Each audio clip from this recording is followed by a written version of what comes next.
Texas A&M at South Carolina. Holy cow. 500 total yards of offense, 25 missed tackles. Lenore Sellers played his best game that we have ever seen him play. Both on the ground, him and Raheem Sanders were unbelievable.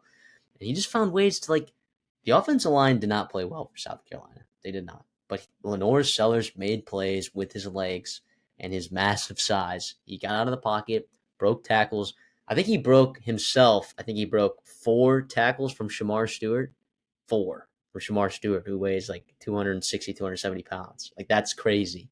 All right, that's crazy. That dude is a strong man.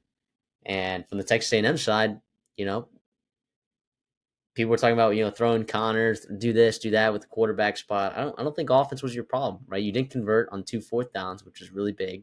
That ended up costing you big time, but it wasn't necessarily terrible on the offense side of the football. It was defensively giving up 500 total yards of offense was, quite frankly, pretty embarrassing for a team first place in the SEC. And of course, Texas A&M, you lose to a game like South Carolina, but they still control their own destiny in the SEC. Because Georgia and Tennessee play each other, right? So one of them will lose a game. You hold the tiebreaker over LSU, and then you play Texas. So you literally control your own destiny still in the SEC.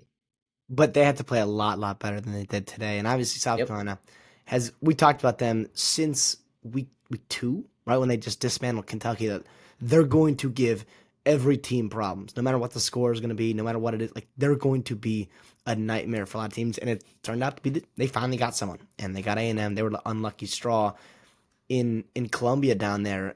Listen, Sellers was awesome. It was great to see the Raheem Sanders, obviously not for A&M fans, but great to see Raheem Sanders look healthy and look like he has looked in the SEC when he has been playing really good football. When he's healthy, he gives them an added dimension that they can just feed him the rock, and no matter what's there, he can get them 3 or 4 yards and obviously break ones off for some chunk plays. Simon was awesome, the tight end.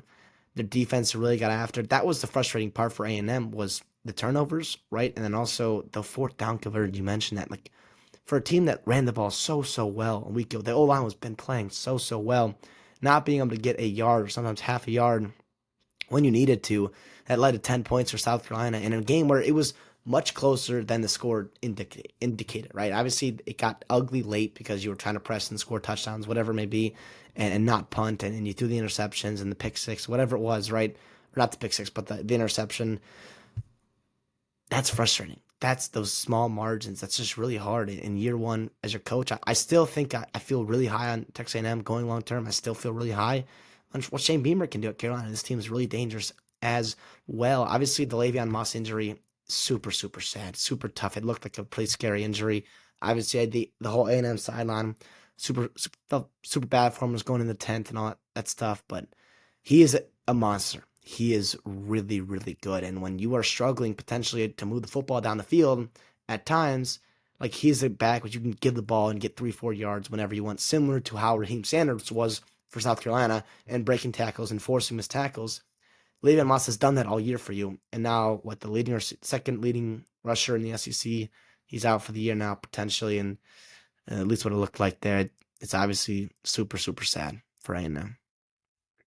By the way, where's Noah Thomas, too? That was the first. I mean, there were some times I think he got overthrown the ball, and you missed him a couple times, but that to me has been the story, I think, of A&M's offense this year. Obviously, Wigman and the revolving door it's been at quarterback has been a problem, but being able to have a number one receiver that you can just rely upon, which we thought Noah Thomas would be, and we've heard all these practice reports and all these things, that's the frustrating part. And your 2 transfers from the Sun Belt and the Conference USA, and Cyrus Allen and Jabray Barber, like, these are the guys that are making plays for you. And Noah Thomas and Ja'Day Walker, and these guys, they're kind of taking a back seat, which is, I get it. And I know Barber and Allen are very good, very talented, but it would be nice to see a little bit more help from your big physical wide receivers.